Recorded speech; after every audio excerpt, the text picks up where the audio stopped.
Universal design. The idea with universal design is that you build your course from the get-go in a way that makes it as inclusive as possible for all learners. This is not a new idea, but it is being stressed more by the university now, and that's because we all have an increasing number of students that are requesting accommodations in courses. And if we can build our courses in a way that meets many of those accommodations naturally by the way the course is built, it just makes it easier and levels the playing field for everyone as we manage these courses. So the idea is you want to be thinking about providing multiple ways for students to work with the information and providing some choice for the students so they have the best opportunity to learn the material, to demonstrate their knowledge of the material, to demonstrate the skills that they have developed. This is not exactly the same as accommodations, so it's certainly associated with disability accommodations. And the goal is that many accommodations will be met automatically if you have used elements of universal design in your course. A common question I get from course coordinators is, if I make sure my exam has a big enough window of time for everyone to be able to take it, do I still have to give students extra time for their examination? Because we all know that is a common thing that we are asked to provide for students in their accommodation letters. So I sent that question to our new liaison at the Disability Resource Center and asked that very specifically. If we are giving what we know to be a really plenty of time for that examination, do we still need to give extra time? And this is her exact response, that yes, that is a great universal design practice, but we may still need to give extra time. So even if you think you're building out your exams to take a huge window of time, you're probably still going to need to give some extra time for some students. So be aware as you're thinking broadly about universal design, this is one area where we may still have to provide that extra accommodation. Similarly, universal design is associated with accessibility, and accessibility is also getting at that same idea. How can I build my Canvas site? How can I provide my materials in a way that everyone is going to be able to access them?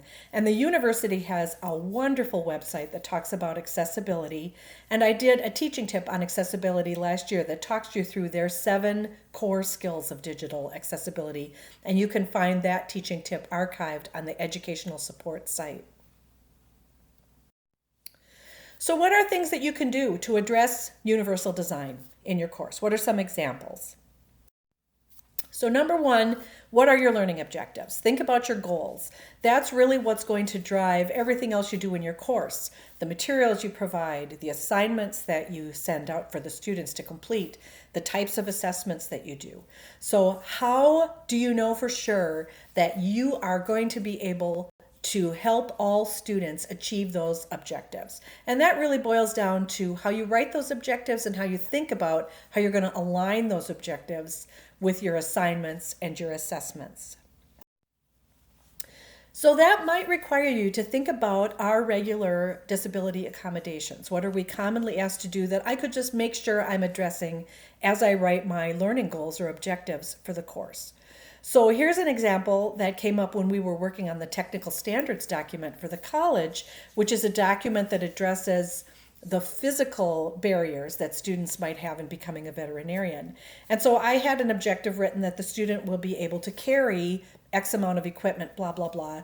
And it was recommended to me, no, they just need to be able to move it, because would it be okay if they put it on a cart? And the answer was, well, yes, of course it would. So it seems almost silly sometimes to think about that subtle change in wording, but it can be very significant for a student who can't carry something but could move it in another way. So those sorts of things are the things to be thinking about as you look at your learning objectives.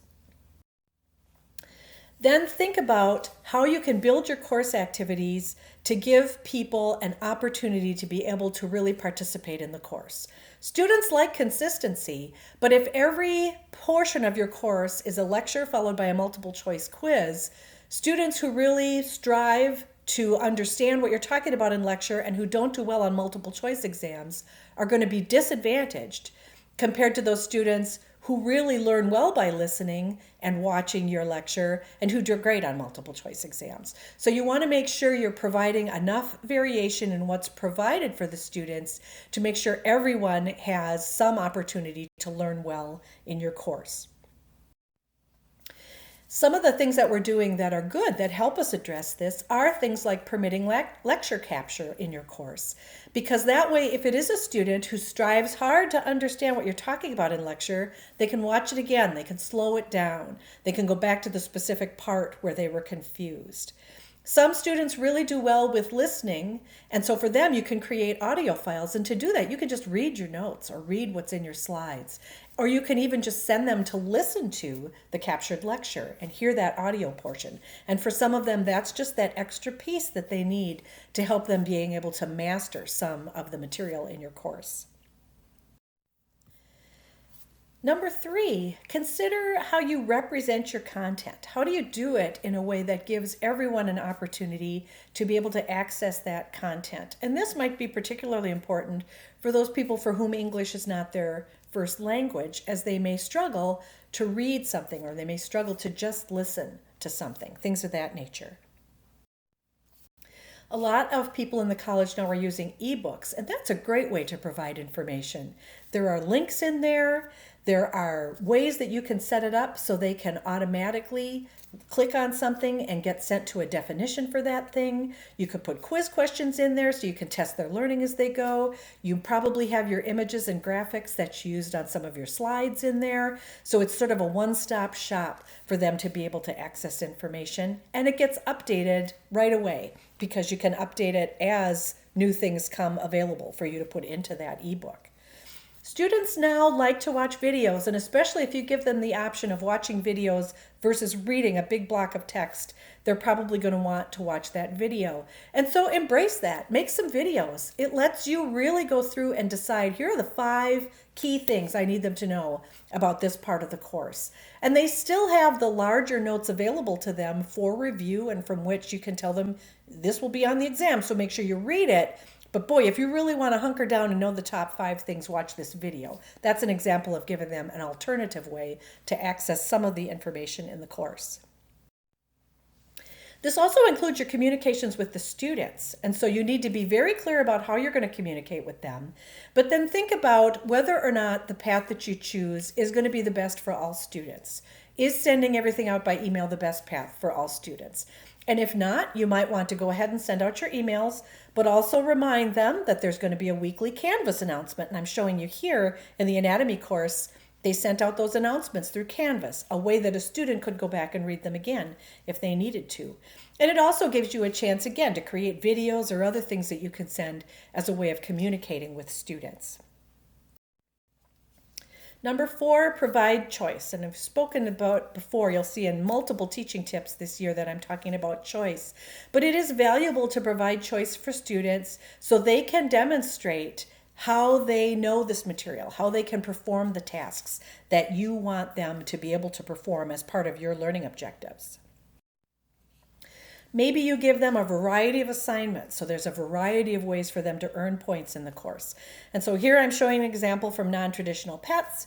You can see that they can earn points by doing study guides, by taking quizzes, by working in the discussion forum, and by doing extra credit, which were cases where they had to talk through what they thought was wrong with the animal and why, and practice history questions that they would ask the owner.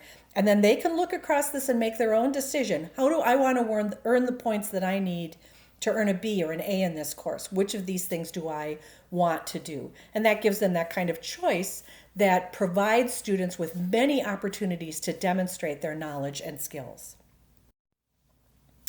When you make assignments, you want them to be authentic. Very good to have assignments that are not just cut and paste assignments, but instead really ask the student to demonstrate something they're going to need to do in the real world. And again, it's nice if they have choice in that assignment. So for an example, in comparative theorio, they have this diagnostic algorithm assignment that they do about infertility. They get to choose, am I doing female or male infertility, and what species am I doing it in? And that really deepens their learning and allows them to have that opportunity to practice integrating the material and demonstrating how they're going to use it in the real world. So, with all of these things that I've listed, some of you are doubtless now thinking, I do not have time to be able to incorporate those kind of things. I don't have time to be creating more than one way for them to get at my notes and things like that. And all I would say about that is you're right. This is a lot. If you were going to completely redesign your course, it would be a lot of work to do that. So don't try to do it. Don't try to do everything at one time. So maybe this year you give them choice on one assignment and you review your learning objectives. Maybe this year you think about adding videos and not just having them read the notes. Maybe this year you post your PowerPoints when you haven't done that in the past. It doesn't have to be a huge step and you don't have to do everything at once, but every little step you take gets closer to that universal design idea and hopefully accommodates more of the students and deepens their learning. If you have any questions, you can contact me. I'm Peggy Root, and my email address is rootk001@umn.edu. Or if you have questions for the instructional technologists or anyone else about this content, you can contact the CVM Education Support Group at cvmces@umn.edu.